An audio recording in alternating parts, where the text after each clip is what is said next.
cierto, siempre he sido nervioso, muy nervioso, terriblemente nervioso. Pero, ¿por qué afirman ustedes que estoy loco? La enfermedad había agudizado mis sentidos en vez de destruirlos o embotarlos, y mi oído era el más agudo de todos. Oía todo lo que puede oírse en la tierra y en el cielo. Muchas cosas oí en el infierno. ¿Cómo puedo estar loco entonces? Escuchen y observen con cuánta cordura, con cuánta tranquilidad les cuento mi historia. Me es imposible decir cómo aquella idea me entró en la cabeza por primera vez. Pero una vez concebida, me acosó día y noche. Yo no perseguía ningún propósito, ni tampoco estaba colérico. Quería mucho al viejo. Jamás me había hecho nada malo, jamás me insultó. Su dinero no me interesaba.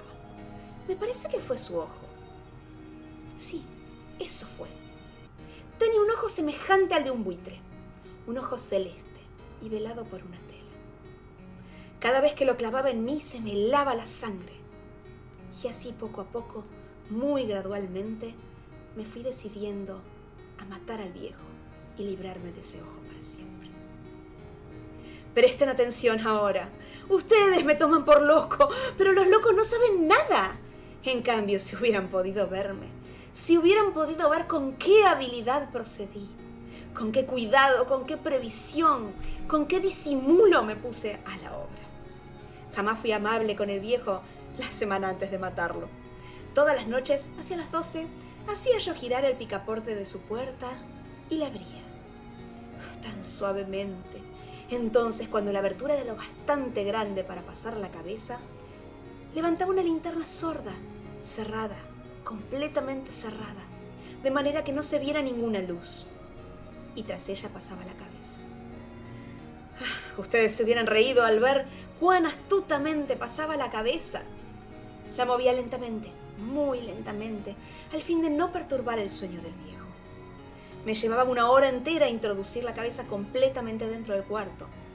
Abría la linterna tan cautelosamente, pues crujían las bisagras. La iba abriendo lo suficiente para que un solo rayo de luz cayera sobre el ojo del buitre. Y esto lo hice durante 7 largas noches, cada noche a las 12. Pero siempre encontré el ojo cerrado y por eso me era imposible cumplir mi obra. Porque no era el viejo quien me irritaba, sino el mal del ojo.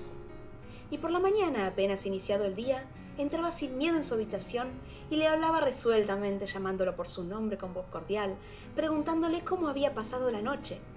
Y ya ven ustedes que tendría que haber sido un viejo muy astuto para sospechar que todas las noches, justamente a las 12, iba yo a mirarlo mientras dormía.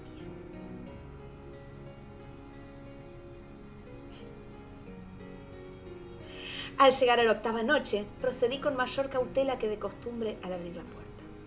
El minutero de un reloj se mueve con más rapidez de lo que se movía mi mano. Jamás antes de aquella noche había sentido el alcance de mis facultades, de mi sagacidad. Apenas lograba contener mi impresión del triunfo.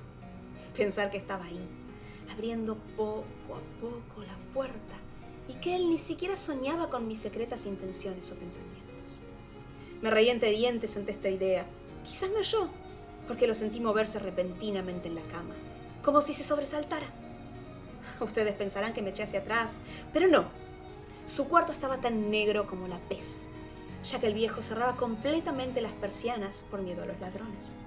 Yo sabía que le era imposible distinguir la abertura de la puerta y seguí empujando suavemente, suavemente. Ya había pasado la cabeza y me disponía a abrir la linterna cuando mi pulgar resbaló en el cierre metálico y el viejo se enderezó en el lecho gritando: ¿Quién está ahí? Permanecí inmóvil, sin decir palabra.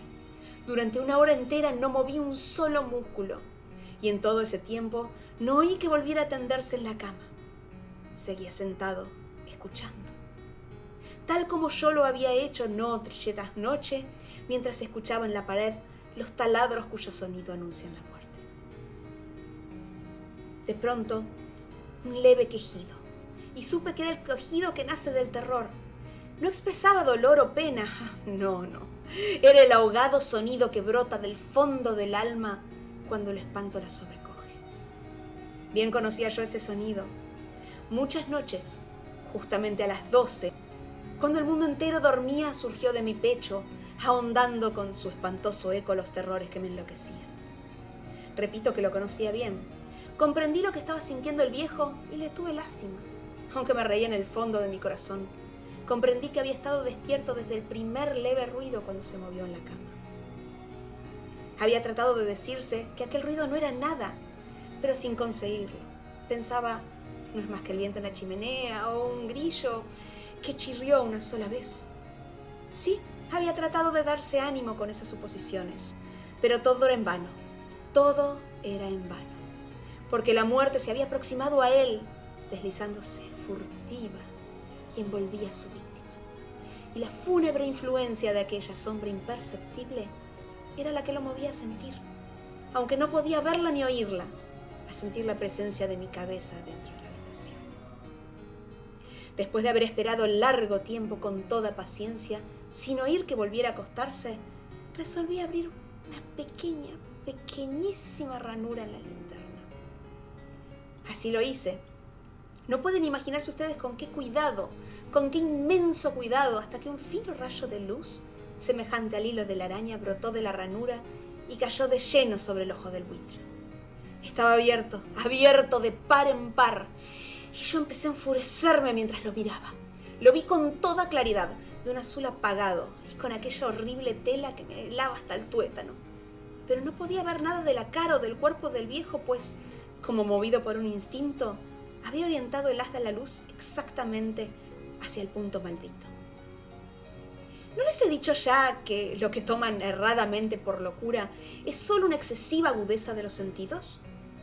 En aquel momento llegó a mis oídos un resonar apagado y presuroso, con el que podía hacer un reloj envuelto en algodón. Aquel sonido también me era familiar. Era el latir del corazón del viejo.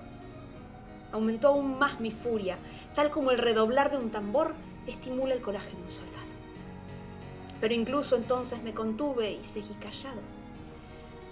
Apenas si respiraba, sostenía la linterna de modo que no se moviera, tratando de mantener con toda la firmeza posible el haz de luz sobre el ojo. Entretanto, el infernal latir del corazón iba en aumento. Se hacía cada vez más rápido, cada vez más fuerte, momento a momento.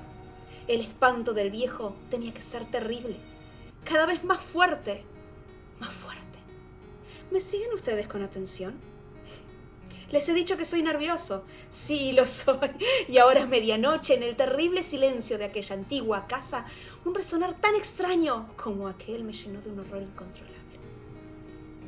Me pareció que aquel corazón iba a estallar y una nueva ansiedad se apoderó de mí. Algún vecino podía escuchar algún sonido. La hora del viejo había sonado. Lanzando un alarido, abrí del todo la linterna y me precipité en la habitación. El viejo clamó una vez, nada más que una vez.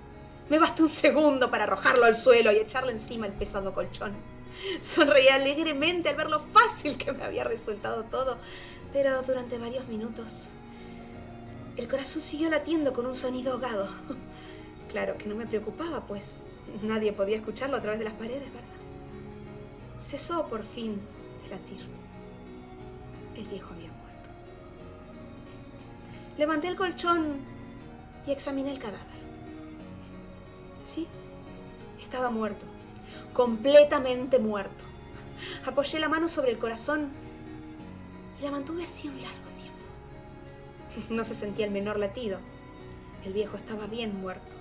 Su ojo no volvería a molestarme. Si ustedes continúan tomándome por loco, dejarán de hacerlo cuando les describa las astutas precauciones que adopté para esconder el cadáver. La noche avanzaba mientras yo cumplía mi trabajo con rapidez, pero en silencio. Ante todo, descuarticé el cadáver. Le corté la cabeza, los brazos y las piernas.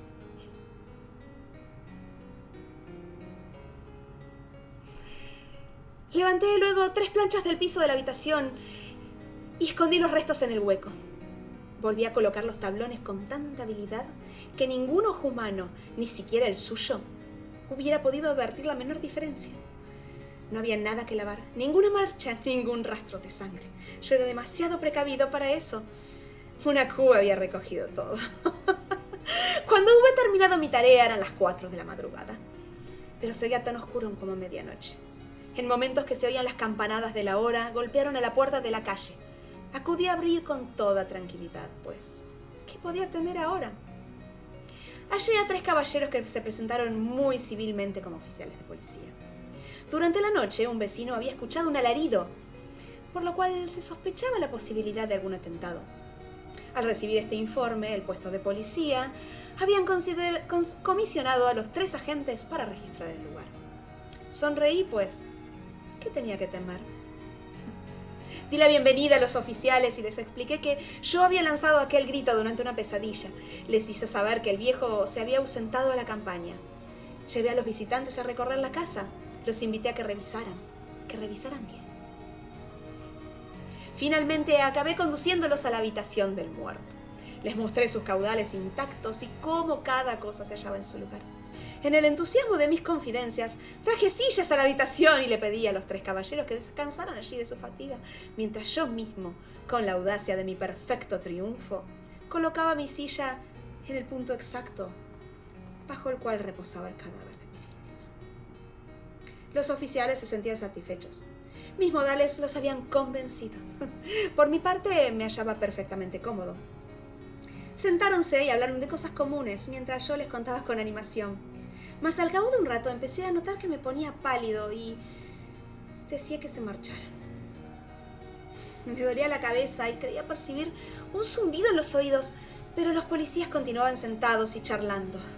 El zumbido se hizo más intenso. Seguía haciéndose cada vez más claro, continuaba exactamente lo mismo, resonando una y otra vez. Hablé en voz muy alta para liberarme de esta sensación hasta que al fin me di cuenta de que aquel sonido no se producía dentro de mis oídos. No. Sin duda debí ponerme muy pálido, pero seguí hablando con creciente soltura y levantando mucho la voz. Pero el sonido aumentaba, ¿y qué podía hacer yo? Era un resonar apagado y presuroso. Un sonido como el que podía ser un reloj envuelto en algodón. Yo jadeaba tratando de recobrar el aliento y sin embargo los policías no habían oído nada. Hablé con mayor rapidez, con vehemencia, pero el sonido crecía continuamente. Me puse en pie, discutí sobre insignificancias en voz muy alta, con violentas gesticulaciones, pero el sonido crecía continuamente. ¿Por qué no se iban? Anduve de un lado a otro, a grandes pasos, como si las observaciones de aquellos hombres me enfurecieran. Pero el sonido crecía continuamente. ¿Qué podía hacer yo? Lancé espumarajos de rabia, maldije, juré, balanceando la silla sobre la cual me había sentado. Raspé con ella tras las tablas del piso, pero el sonido sobrepujaba a todos los otros y crecía sin cesar. Más alto, más alto, más alto. Y entre tanto los hombres seguían charlando plácidamente y sonriendo. ¿Era posible que no lo oyeran? ¡Santo Dios! No. Claro que lo oían y claro que sospechaban. Sabían. Y sé que se estaban burlando de mi horror. Sí, así lo pensé y así lo pienso hoy. Pero cualquier cosa era preferible que aquella agonía. Cualquier cosa sería más tolerable que aquel escarnio. No podía soportar más su tiempo, sus sonrisas hipócritas. Sentí que tenía que gritar o morir. Y entonces otra vez, escuchen, más fuerte, más fuerte, más fuerte. ¡Basta! ¡Ya dejen de fingir! ¡Malvados! ¡Aullé! ¡Confieso que lo maté! ¡Levanten esos tablones ahí donde está latiendo su horrible corazón! Y así termina esta historia del corazón delator de Edgar Allan Poe. Espero que hayan disfrutado el pequeño cuento y bienvenidos al inicio de estas medianoches de cuentos.